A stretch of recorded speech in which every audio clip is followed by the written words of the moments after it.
Oke, ini ngambil datanya dari Crowdfeed dua-duanya. Ngambil 2 direct purchase maupun consignment. File dipisahin dulu untuk kerjanya agar sedikit lebih rapi. Kerjakan terlebih dahulu yang direct purchase. Database direct purchase nanti saya akan berikan by item code. Jadi item code-nya itu tinggal di VLOOKUP aja, masukin ke dalam sistem. Ini video tutorialnya emang agak lama sih, sekitar 1 jam, tapi sampai year to date, month to date semuanya dapat, sampai nomor transaksi pun dapat. Yang perlu dilakukan di langkah ini, di control all, masuk ke control H, hilangkan koma di atas menjadi 0 semuanya. Pastikan langkah ini dilakukan karena apa? Kalau format koma di atasnya masih ada, dia akan membacanya sebagai teks, terus nggak bisa di-sum. Kalau nggak bisa di-sum, nggak bisa diproses untuk selanjutnya. Tolong diperhatikan langkah ini. Nah, karena tarikan dari HO ini adalah semua departemen atau semua divisi, jadi saya harus hilangkan untuk divisi yang tidak terkait di dalamnya, di mana ada FMCG, Fresh, Manajemen, Trans Hardware, Trans Living, dan lain sebagainya. Tolong buat teman-teman juga kalau narik di Crowdfeed, pastikan terlebih dahulu untuk divisi lainnya dibuang. Nggak perlu sampai harus dibawa-bawa sama kita juga. Nah, untuk yang kolom terakhir itu ada kolom setelah W, X, dan Y. Itu bikin sendiri ya. Nanti akan saya rubah warnanya jadi warna kuning. Ada brand sama word. Fungsinya buat apa? Buat nanti menyamakan supaya di profitnya atau di pivotnya itu keluar secara brand maupun secara word. Jadi formatnya nggak ada yang saya rubah dari A sampai W. Jadi X sama Z-nya yang dirubah.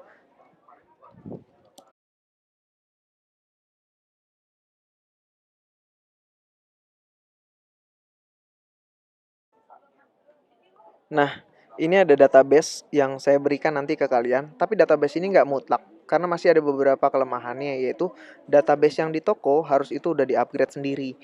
Nanti ketika ditemukan VLOOKUP, nemu ada bertemu dengan VLOOKUP atau bertemu dengan NA, tolong jangan panik, tapi ini diupdate, di raise itu apanya dia punya database, sehingga nanti next ke depannya yang jadi PR cuman per hari aja, nggak per bulan. Nggak repot jadinya nanti buat update-nya.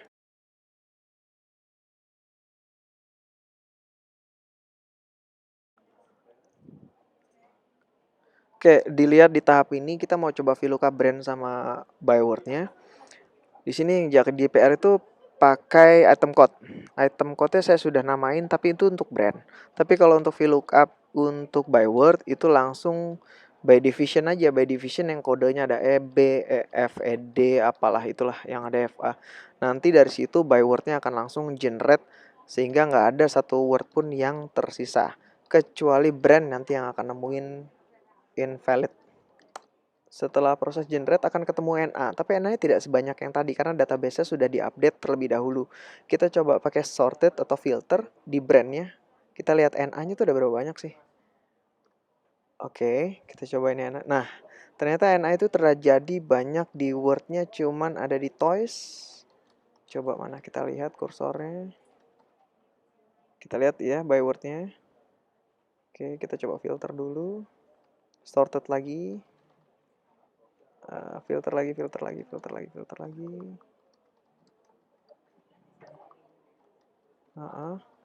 NA. Oke. Nah, di situ keluar cuman toys, home.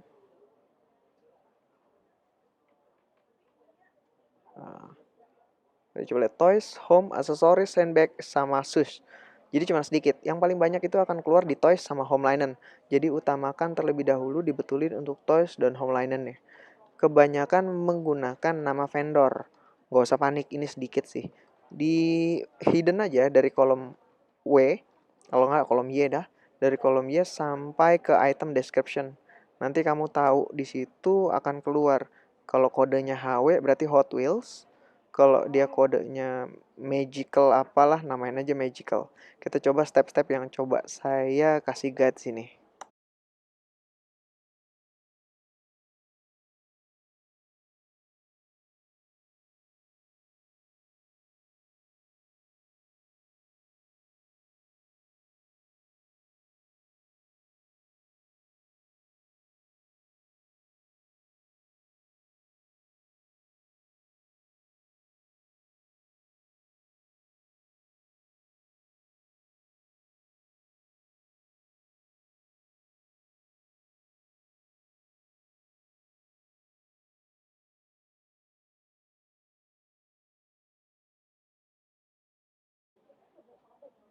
Oke, kita coba lihat di tahapan yang saya coba sorted, saya coba ketik MCO, nanti dia akan keluar MCO semuanya. Jadi nggak perlu capek bikin database-nya ulang. Jadi tinggal ditambahin dari MCO-nya itu, branding MCO-nya nanti akan langsung keluar. Begitu juga dengan biasanya yang keluar tuh merah putih. Terus kalau nemuin TRK merchandise, di database ini TRK saya nggak taruh karena saya belum bisa tarik dari Crofit ya. Crofitnya masih belum clear untuk TRK merchandise. Tapi kalau untuk toys itu ada baca MPM Mega Perintis Mandiri, ya udah tinggal namain aja MPM. MCO, terus apa namanya tuh Super Dog, terus biasanya itu magical apa matras sleep mat atau better sleep dan lain sebagainya. Kamu main kategori aja di situ pakai item name. Coba disamain keluar kata-katanya apa, itu yang jadi brandingnya.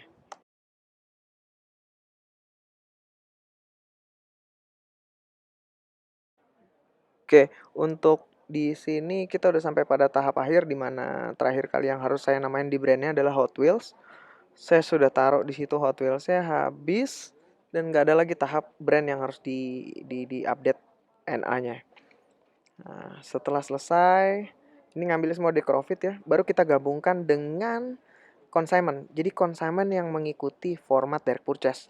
Jangan kebalik, kalau sampai terbalik berarti ada data yang nantinya nggak completed. Direct purchase itu yang paling lengkap lah pokoknya. Di sini saya coba buat. Nah, di sini direct purchase, ini file direct purchase disamain, consignment diambil untuk poin-poin yang sama dengan formatnya saja. Perhatikan, itu lihat di kolom header. Di kolom headernya kan misalnya date, habis itu nama toko apa tuh, itu samain dengan tahapan di atas.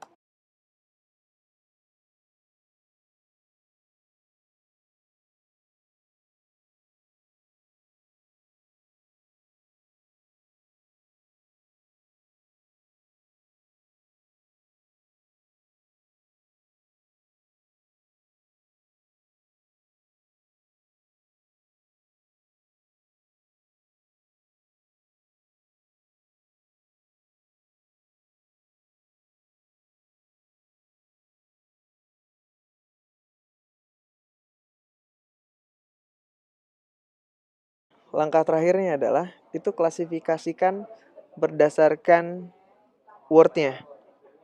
Nah, itu ditandain warna kuning buat apa? Itulah kolom tambahan. Kolom tambahan yang dibuat di adjust sendiri. Pastikan sales itu yang harus ada sales net. Rumusnya adalah sales net including CMC dibagi 1,1. Hati-hati karena ini adalah sales net yang real. Kalau sampai ini tidak sama, berarti nanti sales yang didapat akan berbeda dengan HO. Pastikan proses ini dilakukan.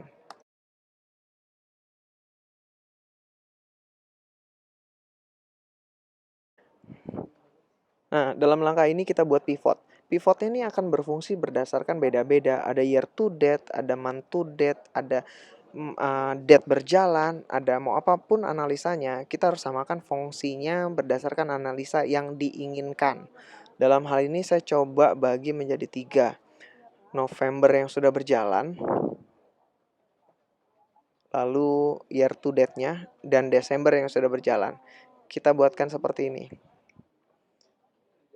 Untuk yang pivot ini saya udah otomatiskan di refresh. Jadi nanti setiap kalian buka terus update di row-nya, itu pivotnya akan berjalan refresh otomatis sendiri. Nggak perlu di refresh dengan aneh-aneh lagi.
Oke, sudah selesai. Berarti untuk yang pivot yang harus dirubah, itu sheetnya saya kasih password Heiho biasa, nggak usah pakai capital, tulisan biasa saja.